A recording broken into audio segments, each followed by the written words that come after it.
اعوذ باللہ من الشیطان الرجیم بسم اللہ الرحمن الرحیم۔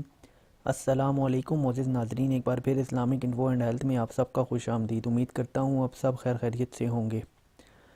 دوستوں، اسماء الحسنی کے اوپر ہماری یہ 12ویں ویڈیو ہے اور آج کا ہمارا ٹاپک ہے الخالق کے فضائل۔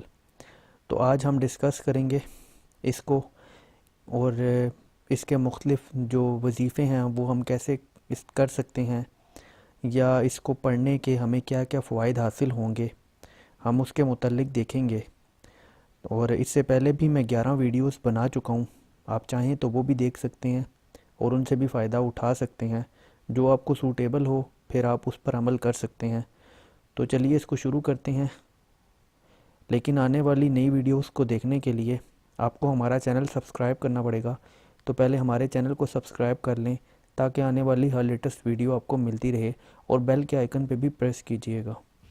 تو دوستوں، جو شخص الخالق کو آدھی رات کے بعد 1 گھنٹہ یا اس سے زیادہ اس کا ورد کرے گا، اللہ تعالیٰ اس کے دل اور چہرے کو منور کر دیں گے۔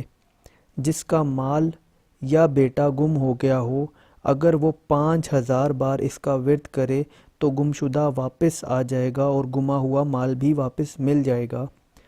جو 7 روز تک متواتر اس کو 100 بار پڑھے، تمام آفات سے سالم رہے گا۔ جو اسے 1000 بار پڑھے گا، اسے اولاد نرینہ نصیب ہوگی۔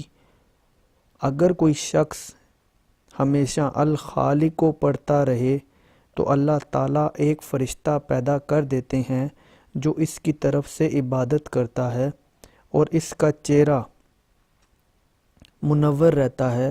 جو کوئی لڑائی میں 300 بار اس کو پڑھے گا، اس کا دشمن مغلوب ہوگا۔ تو دوستوں، یہ تھے الخالق کے فضائل، یوں بھی کہہ سکتے ہیں تو الخالق کے وظائف تھے۔ تو آپ چاہیں تو اس کو اپنی زندگی میں استعمال کر سکتے ہیں، اور اگر ہماری روزانہ کی آنے والی اسماء الحسنی کے اوپر ویڈیوز دیکھنا چاہتے ہیں تو ہمارے اس چینل کو سبسکرائب کریں۔ اگر ویڈیو پسند آئی ہو تو ویڈیو کو لائک کیجئے گا، کمنٹ کیجئے گا، اور چینل کو بھی سبسکرائب کیجئے گا تاکہ آنے والی ہر لیٹسٹ ویڈیو آپ کو ملتی رہے۔ اپنا بہت بہت خیال رکھیے گا۔ Thanks for watching. اللہ حافظ۔